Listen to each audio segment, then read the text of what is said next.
Good morning po sa inyong lahat.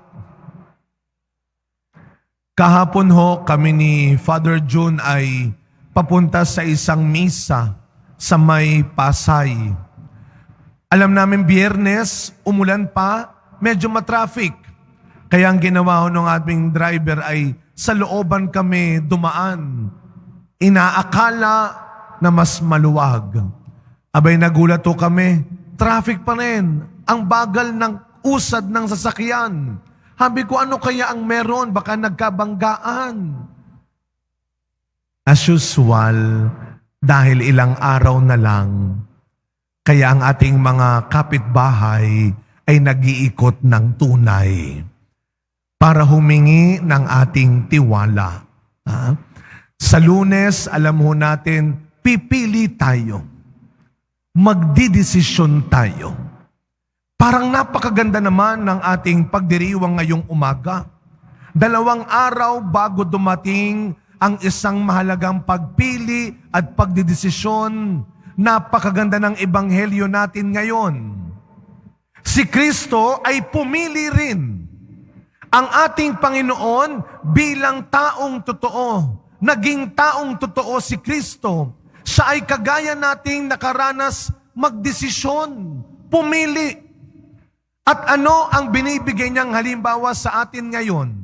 Bago siya nagdesisyon kung sino sa mga alagad ang magiging 12, ano ang ginawa ng Panginoon? Nagdasal siya. Hinugot niya mula sa panalangin ang kanyang pagpili at pagdedesisyon. At hindi lang basta pagdarasal. Ano ang sabi ng Ebanghelyo? Magdamag. Hindi lang 5 minutes.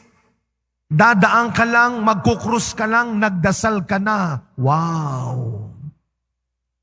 Hindi lang 30 minutes.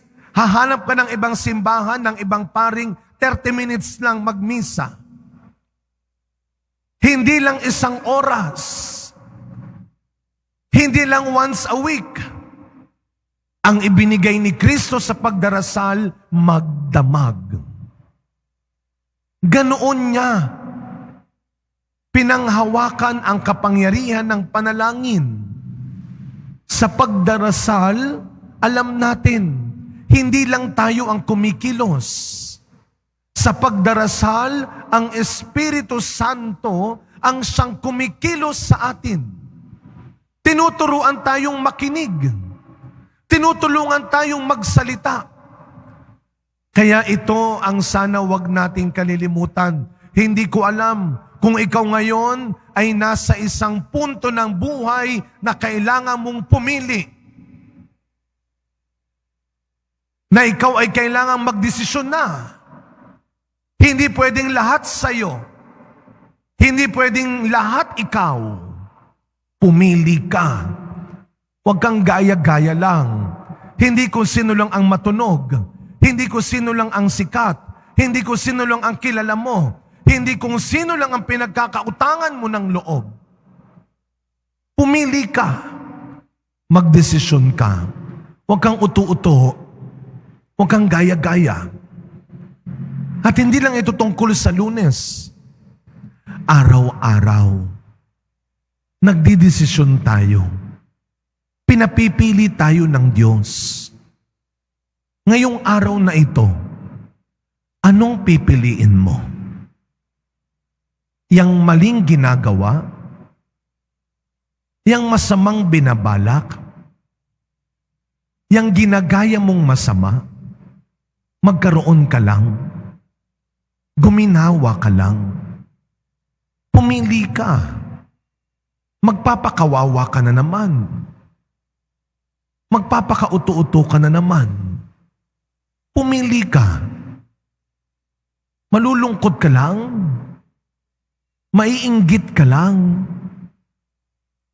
Sa pagkapatuloy na misa natin, mga kapatid, sa pagdarasal, ginagabayan tayo ng Panginoon. Dahil alam ng Panginoon, hindi mo alam lahat. Hindi mo kaya lahat. Kailangan mo siya. At huwag kang matakot.